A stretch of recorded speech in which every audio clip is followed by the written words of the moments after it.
ദൈവ തിരുനാമത്തിലെ മഹത്വമുണ്ടാവട്ടെ. Bible reading പ്രോഗ്രാമിലേക്ക് ഏവരെയും കർത്തൃനാമത്തിൽ സ്വാഗതം ചെയ്യുന്നു. 1 രാജാക്കന്മാർ 4-ാം അധ്യായം നമ്മൾ വായിക്കുന്നു. ഈ 4-ാം അധ്യായത്തിൽ ശലോമോൻ്റെ ഭരണ സംവിധാനമാണ് നമ്മൾ കാണുന്നത്. 3-ാം അധ്യായത്തിൽ ദൈവം ഞാൻ എന്ത് തരണമെന്ന് ചോദിച്ചപ്പോൾ ജനത്തെ ഭരിക്കുവാനുള്ള അല്ലെങ്കിൽ അവരെ ശുശ്രൂഷിക്കുവാനുള്ള ജ്ഞാനം, വിവേകം എനിക്ക് തരണമെന്ന് സോളമൻ പ്രാർത്ഥിച്ചു. ദൈവം അത് സോളമന് നൽകുന്നു. അതോടൊപ്പം സകല സമ്പത്തും അദ്ദേഹത്തിന് നൽകുകയാണ്. അതിനുശേഷം അദ്ദേഹം രാജ്യഭരണത്തിന് വേണ്ടിയുള്ള ക്രമീകരണം ചെയ്യുകയാണ്. ഇപ്പോൾ ഇസ്രായേലും യഹൂദിയായാലും എല്ലാം മൊത്തത്തിൽ സോളമൻ്റെ അധീനതയിലായി.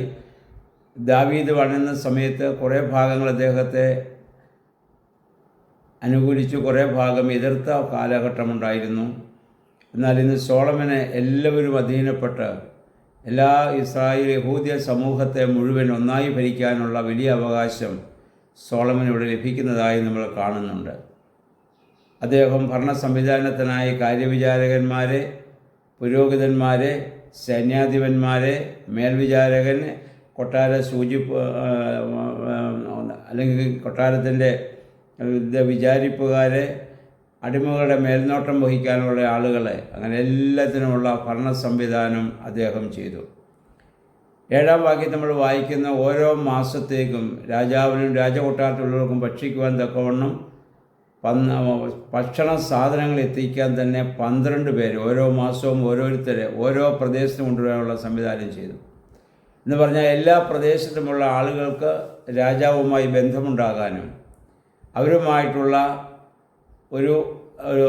ഒരു സംഭാഷണം അല്ലെങ്കിൽ അവരുടെ കാര്യങ്ങളൊക്കെ അറിയാനുള്ള ഒരു ക്രമീകരണം കൂടി അവിടെയുണ്ട്.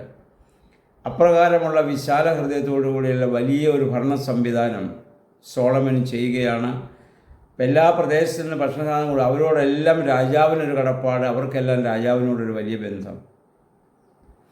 അല്ലാതെ രാജാവ് എല്ലാവരുടെയും ഇത് പണം മേടിച്ച് തൻ്റെ ഇഷ്ടം പോലെ ചെയ്യുകയല്ല. രാജാവിന് ഭക്ഷിക്കുവാനുള്ള ഭക്ഷണ സാധനങ്ങൾ വരെ ജനങ്ങൾ എത്തിച്ചു കൊടുക്കുന്ന ഒരു വലിയ ജനങ്ങളുമായിട്ടുള്ള അഭേദ്യമായ ഒരു വലിയ ബന്ധം സ്ഥാപിക്കാൻ ഈ രാജാവിന് സാധിക്കുന്നു എന്നുള്ളതാണ്. അദ്ദേഹം ധാരാളം പട്ടണങ്ങളുണ്ടാക്കി. യഹൂദ്യ ദേശത്ത്, അത് അവിടെ നിന്ന് വളരെ വിദൂരസ്ഥമാണല്ലോ, അവിടുത്തെ കാര്യങ്ങൾ നടത്താൻ വേണ്ടി ഒരു കാര്യവിചാരകനെ ആ പ്രദേശത്തിന് വേണ്ടി അദ്ദേഹത്തിൻ്റെ കീഴിൽ ഒരു അധിപനെയും അദ്ദേഹം അവിടെ നിയമിക്കുന്നതായി നമ്മൾ കാണുന്നു. 20-ാം വാക്യം നമ്മൾ വായിക്കുന്നു, ജനം കടൽത്തീരത്തെ മണലുപോലെ വർദ്ധിച്ചുവെന്നാണ്. അവർക്ക് ധാരാളം, അവർ ഉല്ലാസഭരിതരായി ജീവിച്ചു. കാരണം യുദ്ധമില്ല. നമ്മൾ വായിക്കുന്നു, അയൽ രാജ്യങ്ങളിലുള്ള സകല രാജാക്കന്മാരും ശലോമോന് കീഴടങ്ങിയിരുന്നു. എല്ലാവരുമായി അദ്ദേഹം വലിയ സ്നേഹബന്ധത്തിലായിരുന്നു. ഇതിനു മുൻപ് ദാവീദിൻ്റെ കാലത്തൊക്കെ അതിനു മുൻപ് എപ്പോഴും യുദ്ധങ്ങളാണ്. സോളമന് യുദ്ധതൽപരനായ ഒരു രാജാവായിരുന്നില്ല. അദ്ദേഹത്തിന് പ്രത്യേകിച്ച് ശത്രുക്കളില്ലായിരുന്നു. അതുകൊണ്ട് ജനങ്ങളെല്ലാ രാജാക്കന്മാരും അദ്ദേഹത്തിന് കീഴ്പ്പെട്ടിരുന്നു. അദ്ദേഹത്തിൻ്റെ ജ്ഞാനവും അദ്ദേഹത്തിൻ്റെ ആ വലിയ ദൈവം കൊടുത്ത വലിയ ആ നേതൃത്വ പാടവം, അത് മുഖാന്തരം അദ്ദേഹം ജനങ്ങളെ വഴി നടത്തുന്നതായി നമ്മളിവിടെ കാണുന്നുണ്ട്. എല്ലാ രാജാക്കന്മാരും അദ്ദേഹത്തിന് കീഴ്പ്പെട്ടിരുന്നു എന്നുള്ളതാണ്. പ്രിയമുള്ളവരെ, ദൈവാനുഗ്രഹമുള്ള നേതാക്കന്മാർ സഭയിലായാലും സമൂഹത്തിലായാലും ഉണ്ടായാൽ ഇതാണ് ഉണ്ടാകുന്ന വലിയ അനുഗ്രഹമെന്ന് പറയുന്നത്. ശത്രുക്കൾ പോലും മിത്രങ്ങളായിത്തീരുന്ന വലിയ ദൈവാനുഭവം അവിടെ നമുക്ക് അനുഭവിക്കാൻ സാധിക്കും. കാരണം സോളമന് ജ്ഞാനത്തോടും വിവേകത്തോടും കൂടി കാര്യങ്ങൾ നിർവഹിക്കുവാനുള്ള കഴിവ് ദൈവം കൊടുത്തു എന്നുള്ളതാണ്. അപ്പോൾ ദേശത്ത് സന്തോഷവും സമാധാനവും വലിയ സമ്പൽ സമൃദ്ധിയുമൊക്കെ ഉണ്ടാകുമെന്നുള്ളതാണ്. 29-ാം വാക്യം നമ്മൾ പ്രത്യേകം വായിക്കുക. ദൈവം സോളമനെ എന്ത് കൊടുത്തു? അളവറ്റ ജ്ഞാനം, ഉൾക്കാഴ്ച, കടൽത്തീരം പോലെ വിശാലമായ ഹൃദയം നൽകി എന്നുള്ളതാണ്. എന്ന് പറഞ്ഞാൽ സങ്കുചിത മനോഭാവം ശലോമോന് ഒട്ടുമില്ലായിരുന്നു.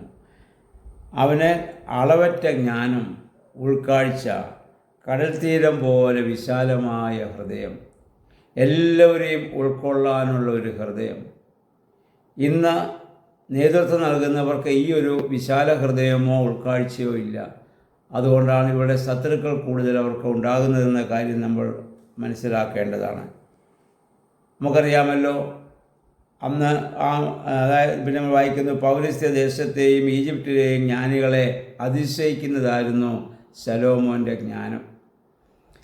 നമ്മുടെ കർത്താവ് ബേത്ലഹേമിൽ ജനിച്ചപ്പോൾ ഈ പൗരസ്ത്യ ദേശത്ത് നിന്ന് വിദ്വാൻമാർ, ജ്ഞാനികൾ വന്ന് കർത്താവിനെ അന്വേഷിച്ചു വരുന്നതും പൊന്നും മൂരും കുന്തിരിക്കും ഒക്കെ കാഴ്ചവെക്കുന്ന നമ്മൾ കാണുന്നുണ്ട്. കാരണം അവൻ്റെ രാജ്യത്വം, പ്രവാചകത്വം, മനുഷ്യത്വം ഒക്കെ അവർക്ക് മനസ്സിലാക്കാൻ സാധിച്ചു ദൈവികമായ ജ്ഞാനത്താൽ.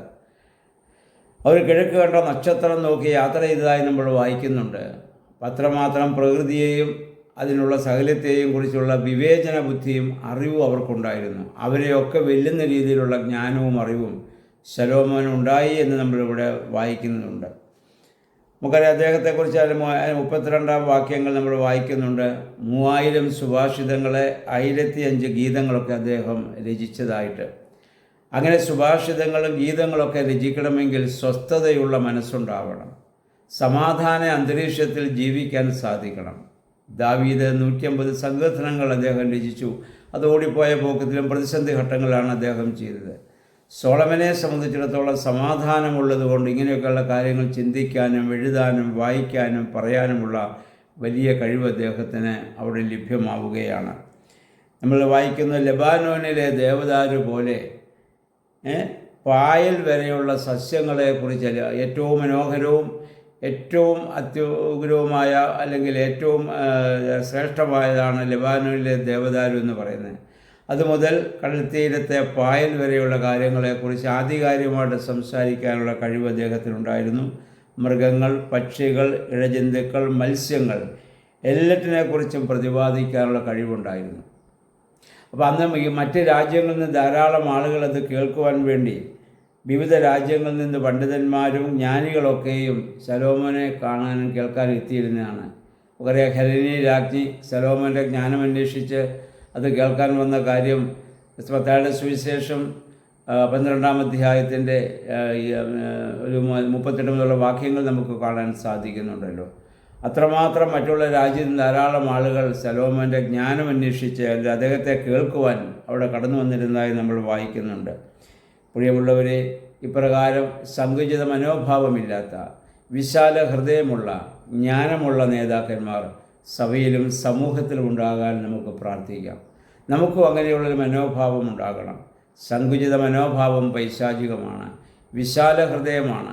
അവിടെ എല്ലാവരെയും ഉൾക്കൊള്ളാനുള്ള മനോഭാവം, എല്ലാവരും ദൈവത്തിൻ്റെ സൃഷ്ടിയാണെന്നുള്ള ബോധ്യം, എല്ലാവരുടെയും നല്ല വശവും ബലഹീനമായ വശങ്ങളും ഒക്കെ മനസ്സിലാക്കാനും അതനുസരിച്ച് അവരോട് പ്രതികരിക്കാനുമുള്ള കഴിവ് നമുക്ക് ലഭിക്കണം.